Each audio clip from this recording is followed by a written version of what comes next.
Once upon a time, snow-white skin was considered the chic, sexy look of the Elizabethan English elite. Queen Elizabeth I's signature ghostly makeup typified the 16th century ideal for women, her porcelain skin representing nobility and earthly perfection. But to achieve that perfection, Elizabeth covered her face with makeup composed largely of lead. She also rubbed mercury on her lips and probably used a mercury-based makeup remover that ate away at her flesh. Today, we're talking about Elizabeth I, the makeup that may have led to her death. But before we get started, just a reminder to subscribe to the Weird History channel and let us know what historical figure you would like us to cover. Now let's get moving. The Queen beckons us. During the Virgin Queen's era, the highest standard for female beauty was smooth, blindingly white skin. To achieve this look, Elizabeth wore Venetian ceruse, a cosmetic made from white lead and vinegar. She powdered her face and neck with the substance, transforming her poxy skin, more on that later, into an eerie porcelain canvas that probably smelled like sour wine. That's certainly one way to maintain your virginity. Thanks to 400 years of science, we now know that applying lead to the face on a daily basis causes very serious and often irreversible problems like hair loss and skin deterioration, and death by lead poisoning, which in the 16th century was pretty damn final. It may well have been for Queen Elizabeth, but lead wasn't the only poison in her pigments. Let's look at the other suspect. Snow White's mom wished for more than a tiny ghost baby. She also wanted her to have lips as red as blood on winter roses. Made from cinnabar, a toxic mineral containing mercury, the RL Queen's lip stain gave her the signature red mouth that leaps out at you in all those creepy paintings. So, we have two horrific poisons working in tandem through skin absorption over long periods of time. On the surface, the lead face slowly corroded the Queen's skin. In response, Elizabeth wore thicker and thicker layers of makeup, reportedly layering makeup an inch thick toward the end of her life. Symptoms of mercury poisoning include memory loss, irritability, and depression, conditions Elizabeth reportedly experienced towards the end of her life. Now we're getting warmer. In the Elizabethan era, nobles didn't clean off their makeup nightly. Heck, most modern women have been guilty of that at least a couple times. After her maids carefully applied lead and mercury makeup to the royal face, Elizabeth herself wore it for at least a week. Forget about pore blockage. The lead soaked into her skin, causing it to turn gray and wrinkled. When Elizabeth finally had her makeup removed, historians suggest she might have used a gross concoction containing eggshells, alum, and, you guessed it, more mercury. Some claimed the mercury makeup remover left their skin soft, but that was only because it was literally skinning them alive, one layer at a time.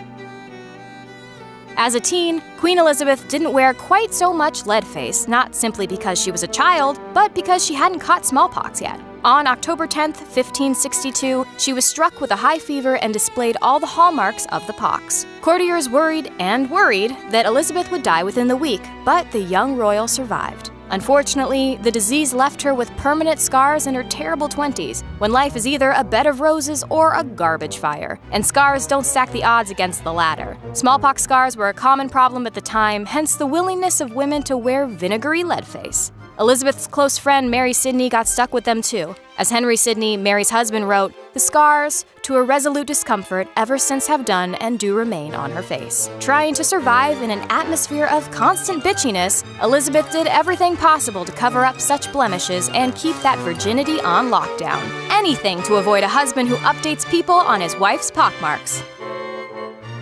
There haven't been many female rulers in English history. Let's face it, in any history. A fact with which Elizabeth was all too familiar. She knew all eyes were on her and that any scarring on her face would mark her not as a survivor, but a pariah in those eyes. In 1586, a 50s-ish Elizabeth commented on the weight of these expectations while addressing Parliament. "We princes, I tell you, are set on stages in the sight and view of all the world duly observed. The eyes of many behold our actions. A spot is soon spied in our garments, a blemish noted quickly in our doings."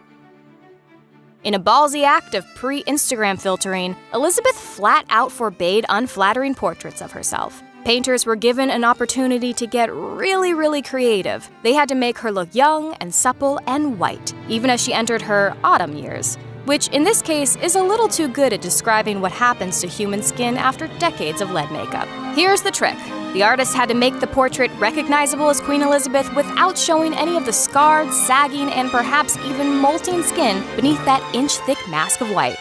Enter the famous Darnelli portrait, painted in 1575. It became a godsend of a model for later portrayals, as grateful artists reused its depiction of Elizabeth's face in paintings for decades.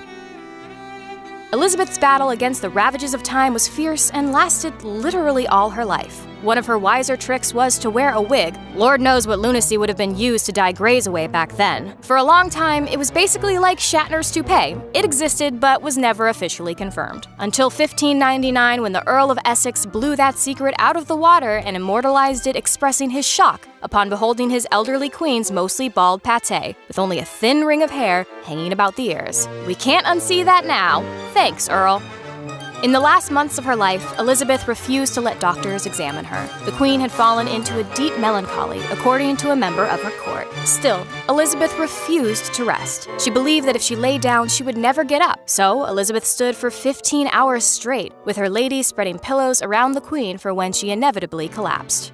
On March 24, 1603, Elizabeth passed away. Possible causes of death include cancer or pneumonia, but Elizabeth's use of lead and mercury-based makeup for decades in increasingly liberal doses certainly at least contributed to her declining health.